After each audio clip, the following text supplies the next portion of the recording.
Hi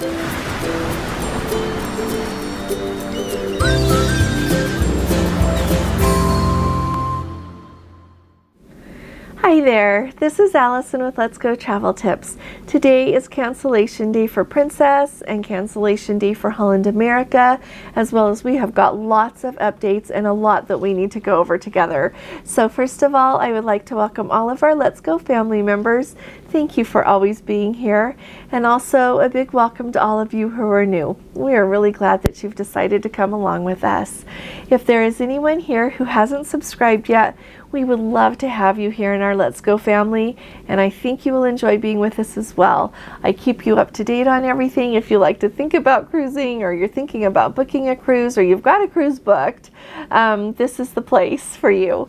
And so first of all, like I said, today is Princess's cancellation day. Today is February 2nd, it's Wednesday, and late last night I noticed on Princess's website that February 1st they have dated the cancellations of all of the sailings on Princess's Diamond Princess clear up through January 9th of 2022.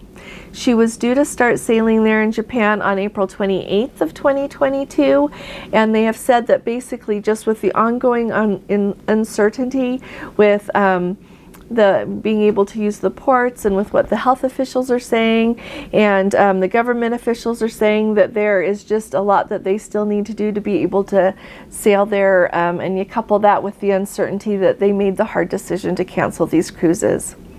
And so, as Princess always does, whenever they have to cancel one of your cruises, they always give you 3 options. And the first option that I think is actually really wonderful is they offer to move you over to an equivalent cruise. And this I think is extra valuable because since you can't go on this one, rather than just getting your money back, they will move you over to the same cruise. And what they're doing this year is they are moving you over to a cruise that is almost the same date in 2023. So for example, the cruise that was supposed to sail on April 28th of 2022 will now be sailing on April 29th of 2023. And I think that's wonderful because those cruises cost more that are they're starting to sell for next year, and so it's a really good time to lock in that price. So I recommend that rather than getting your money back and thinking, I'll just book it next year. You might want to just move it over. And of course, they always say that they will just give you a complete refund. They'll just give your money back in the same method that you paid, or they will also let you have a future cruise credit for the fare, the cruise fare portion of what you paid, and like port fees and taxes, and like if you've paid for any excursions or drink packages or anything else, they will refund that money just straight back to your credit card or however you paid. And so I just wanted to let you know about that. The really nice thing with those future cruise credits is you can use them. They say that you need to book by December 31st of 2022, but you have clear until June 30th of 2023 to sail. And so just a reminder that you need to let Princess know what you want to do by March 7th of 2022. So that's nice. That's like 5 weeks away, so it gives you time to think about it. Otherwise, they will just move you over to an equivalent cruise.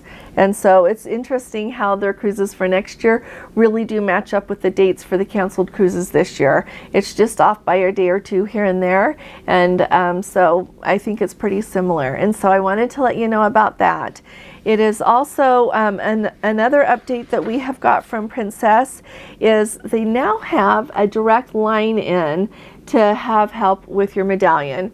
And so if your medallion app is giving you grief, just call 1-800-PRINCESS and then choose option 2 and then option 1, and that is supposed to link you directly into the technical support. And so just keep that in mind and give it a whirl if you're having trouble with your app, and hopefully you'll be able to get more help.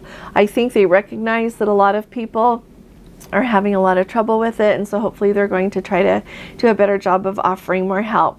But like I always say, really remember that if you are having trouble getting the Medallion Class app to work on your phone for whatever reason, or your device, I don't think they have a version for the iPad, but if you're having trouble, like don't worry about it. It's okay. This is vacation. It's supposed to be fun. It's not supposed to be stressful. And so when you are green laned and you get to the cruise port there and you're arriving and you go up, they just have like these little podium, like little things where you stand and they check you right in. Several people lined up doing that for people. But also they have the normal line of all the desks, you know, where you stand out with a Princess agent on the other side, and it doesn't take long to get checked in. And then you can do everything that you need to do on your stateroom TV.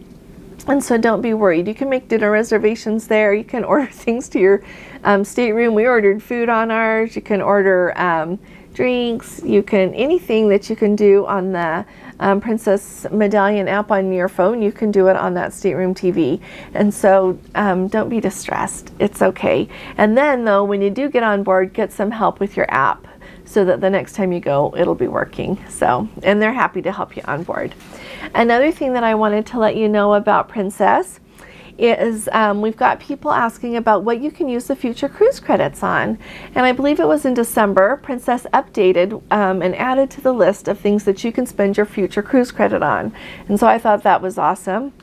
You can use it to buy your Princess vacation protection, so that's your travel insurance. You can use it to book flights with Princess Easy Air.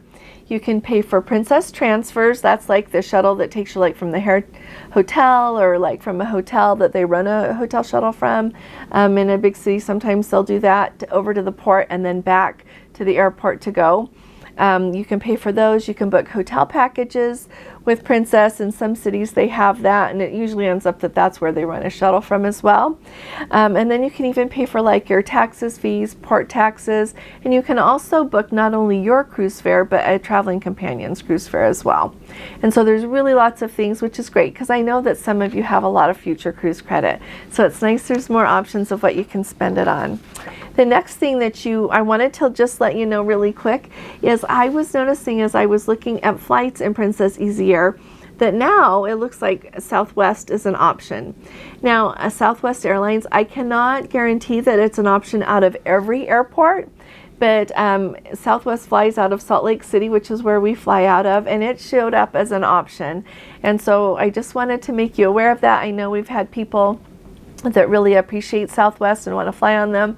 So there you go. That's now an option. So I thought that was good. So now I wanted to let you know, I'm going to tell you about Holland America, and then we are going to move on to some cruise ship updates, some ports, and some things I just think you need to know.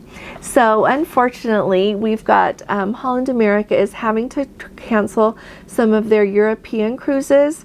So what they've decided to do is to delay the restart or the return to service of the Oosterdam until May 8th of 2022 and the Volendam until May 15th of 2022. And they cite pretty much the same reason that Princess cites for having to cancel their cruises. Mainly it's just because of an uncertainty with the countries that they're visiting and the port requirements and just everything that goes with that. And they just feel like it's prudent to hang on a minute. And so if you've got any of those cruises booked, you've probably already been notified. But I think it's really important for all of us to know what is going on with cruising. I've not heard of Princess canceling any of their European season this year. And so we'll just keep our fingers crossed. I think that we start seeing some sailings there in March and in the United Kingdom. And so we'll keep our eye on those. Another thing that I wanted to let you know is here's our updates. So the Sky Princess, we've got someone on her and they wanted to let us know they're having a wonderful time. The food is awesome and the people are so friendly. Only about 1,350 people out of a possible 3,660 passengers are on board this week, and so that's less than half. And you know, I was wondering, you guys tell me what you think in the comments. Do you think people are more friendly on cruises now than before COVID? Because you know what, before COVID, I think everybody was friendly. I feel like everyone was friendly, but I wonder if because of what we've all been through, we're even friendlier and want to just associate more. I would love to hear what you all think about that, but I wonder if that's just one of the things that has happened during COVID. We have missed being able to talk to each other and share similar interests and everything. The next thing that I wanted to let you know about is we have John, and he is on the Emerald Princess. And if you've been keeping track here on my videos, you will, he started letting us know as he boarded the Emerald Princess last Friday, January 28th. He's just kind of been keeping us up to date about how things are going on the ship. And I love what he wrote. He sent it to me today, and it was just about yesterday. So yesterday is the day that they transited the Panama Canal. And so here's what he says. He said, "Today's transit of the Panama Canal was just what I expected and more. They woke up really early at 6 a.m. to start their approach so they could be, awake and see the approach to the new locks.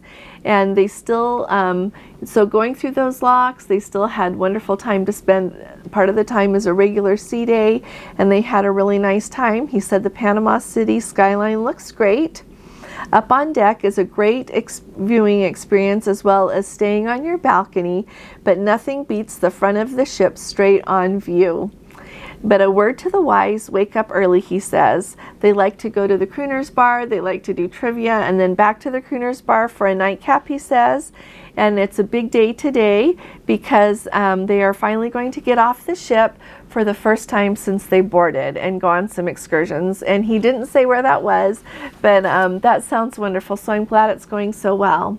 Now, in association with that update, I also wanted to let you know that last week we had a Let's Go family member, and she and her husband, Greg, were on the cruise. Nancy and Greg, they were on the 10-day Panama Canal cruise on the Emerald, and they wanted to share the fact that they went, and right when they got on board, they had an interior room book. They went to customer service and asked if they could have an upgrade, and they were even, she said, we were willing to pay for it, and they just gave them a complimentary upgrade to a midship standard balcony room.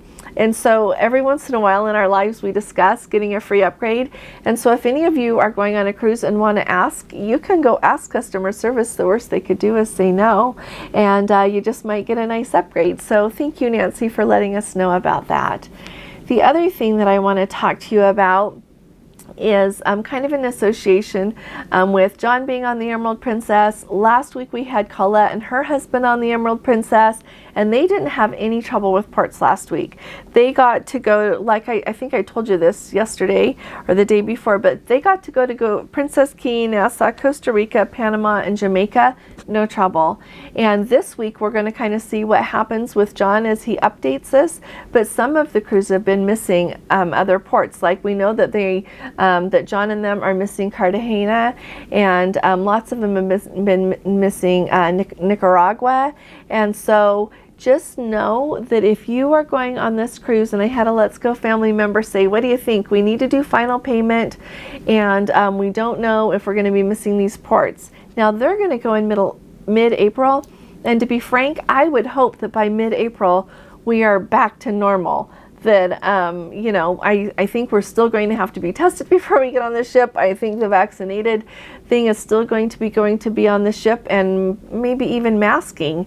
But I would hope that by that time the ports are open again. But you know what? I can't guarantee it. And if the ports that you have on your cruise are do or die, you might want to just cancel and rebook. Just further down the road, just move your booking down, because it is really hard to be able to ensure that you're going to be able to go. And it's really interesting that some, clearly we're seeing throughout this whole experience that some ports handle things really different from other ports. Some ports are really quick to open again. Like on Colette, they were able to go into Jamaica, and they were the first ship that did not have to be in an excursion to get off, the first ship that didn't have to have everyone in an excursion to allow the passengers to disembark. But like you compare that with like Nicaragua and Colombia are not open right now. And so I would love to hear what all of you think. If you'll kind of discuss it a little bit in the comments, and maybe everyone can give a little bit of like their 2 cents to Karen and see what y'all think. But I honestly think that if a cruise right now in the next little while is like you're going for those ports, you might want to just move it down the road, because it's really hard to know for sure what's going to happen with ports right now. And if you'll be disappointed missing the ports, to me that's a deal breaker. And so I just wanted to put that out there. Like I said, I would love to hear what all of you think. I think that that is all of our updates today. Oh, one other thing, a Holland America ship today, and I apologize, I don't know which one it was, mentioned that they are missing some excursions today.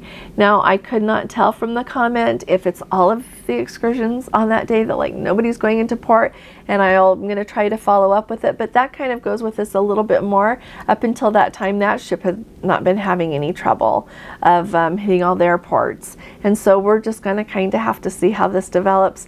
But I still think it's a wonderful time to cruise. And especially if you're going somewhere that you're flexible with the ports, like get on the ship and go, because it is glorious. I've had so many people send me comments. I just read you this many, just a small fraction of how many people send me emails and comments, just really saying how wonderful it is to cruise right now and how glad they are they went. And so if you're on the fence about it, you might want to hop off the fence and book a cruise. So just wanted to let you all know about that. If you have any questions, just tuck them in the comments below, and I'll do my best to get back to you.